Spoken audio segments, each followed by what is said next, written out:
Were you surprised at the Diaz McGregor outcome? Was I surprised? I was. Of course, who didn't see that was a possibility? No, I you know what? I never. Honestly, I hate sounding like this, but when Conor was walking out, I was nervous. He threw a spinning. We both were. He threw a spinning back kick into the post, and he kind of missed. But he kind of missed. You know what my issue is? Was that Capoeira? I saw his. He always does that, but he usually lands on the post. He did miss, which I was like, whatever, maybe just emotions. Adrenaline. The thing that bothered me is he wasn't taking it serious. Yeah. He was walking through like, oh hell yeah, I'm gonna beat this kissing dude up. babies like, and yeah. Oh no, it was you're awful. fighting Nate Diaz, son. You got He's Nate gonna bring Diaz. this fight. Right when he was walking out, me and Cal looked at Sean and went, dude, I don't like this at all. Oh, it's bad. He's like celebrating before he gets out there. Well, Bro, you think you're going to clown on Nate Diaz? What?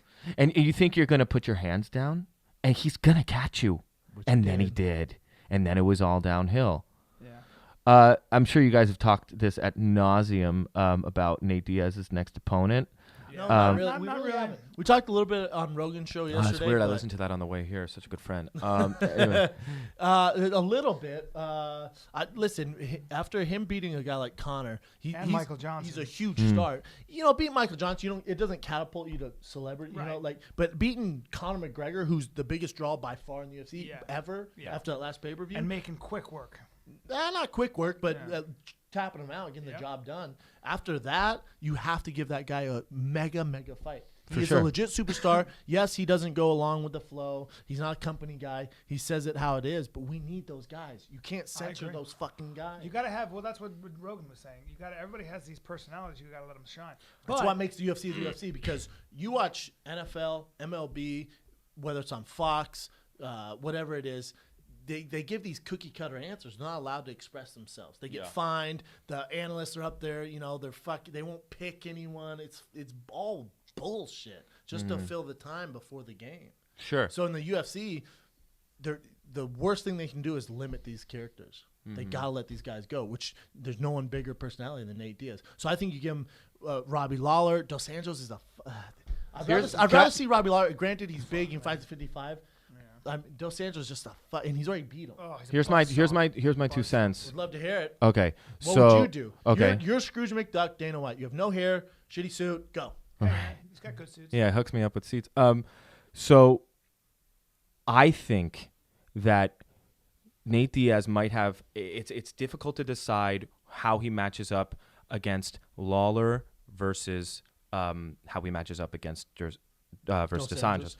He's already lost to Dos Anjos. I know he did. Got obliterated with leg kicks and just got destroyed. But it's different now. I think. You could say Dos Anjos has more confidence. I know. He's a champion. Well, okay. So here's the reason I can't pick between those two guys matchup wise, because Dos Anjos is just such a special lightweight.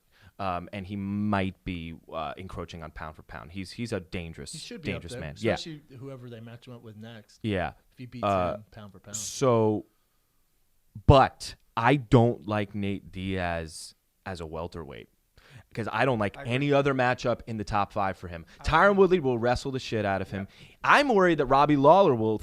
Did you see what Rory McDonald did to Nate Diaz at welterweight? Yes. He ragdolled the fuck out of him. Yes. And I'm worried about. I'm not saying he beats these guys. I'm saying you have to give him a major fight. He should. It's between go down to 55. It's between Lawler. In my eyes, if I'm Dana, I go.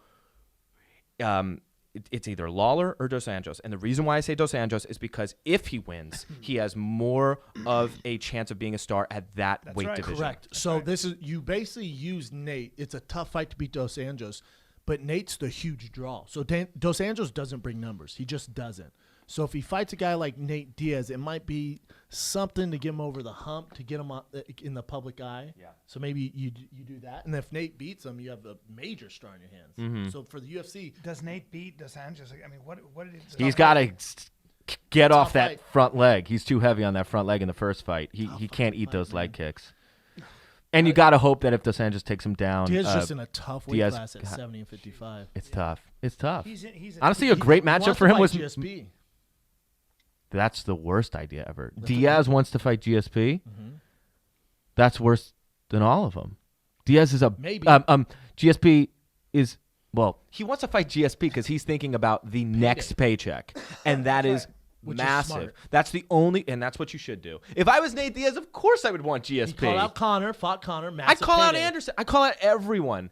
I'd call out Matt Hughes. I don't know. I mean, I would just Then call out like Brock Lesnar. That's the thing. Just be like Ronda Rousey. Why not? I would just be like, I Ronda, want the bring biggest. it. Yeah, I Get don't your mind right, I don't bitch. care about matchup. I just want to fight, man.